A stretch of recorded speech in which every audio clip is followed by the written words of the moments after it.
sejalan juga dengan temuan kami bahwa memang dia mengakui penembakan itu.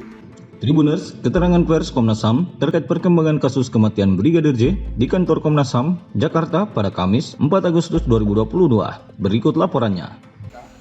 Kita juga sebenarnya masih menunggu, yang tempoh hari kan ada pemeriksaan terkait cyber, forensik digital.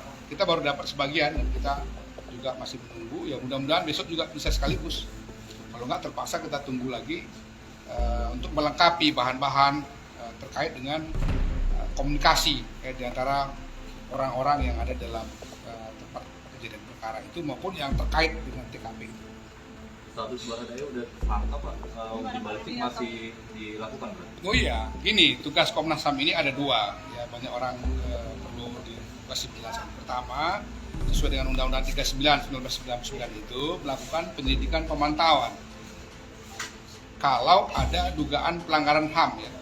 Bukan pelanggaran HAM berat. Kalau HAM berat itu kaitannya dengan Undang-Undang 26 tahun 2000. Tapi dugaan pelanggaran HAM. Nah, ada orang meninggal, ya kan? Ada orang yang dia mengadu bahwa dia mengalami pelecehan seksual. Jadi karena itu ada dugaan, kan? Karena itulah kita masuk melakukan pemantauan penyelidikan. Di samping itu kan ada dugaan penyiksaan, itu juga ada konvensi internasional tentang anti penyiksaan. Nah, yang tidak kalah pentingnya dalam hak asasi itu ada yang disebut sebagai access to justice. Setiap orang memiliki hak untuk mendapatkan keadilan hukum. Ditandai dengan apa? Fair trial. Jadi kita kaitkanlah itu dengan tugas yang satunya lagi, pengawasan. Apakah proses penyelidikan dan penyidikan termasuk nanti proses peradilannya itu berjalan dengan fair atau tidak? Kalau misalnya ada yang tidak fair, maka kita katakan itu sebagai pelanggaran hak asasi. Tapi kalau dia berjalan dengan fair, maka berarti seluruh norma hak asasi terkait dengan fair trial, access to justice itu dipenuhi.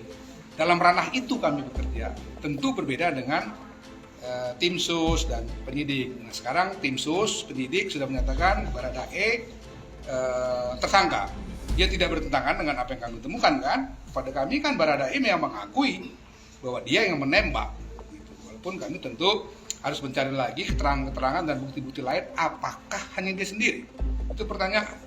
Tapi sekarang dengan ditetapkan sebagai tersangka, ya menurut kami itu adalah wewenang dari penyidik dan kita tentu menghargai sejalan juga dengan temuan kami bahwa memang dia mengakui penembakan itu.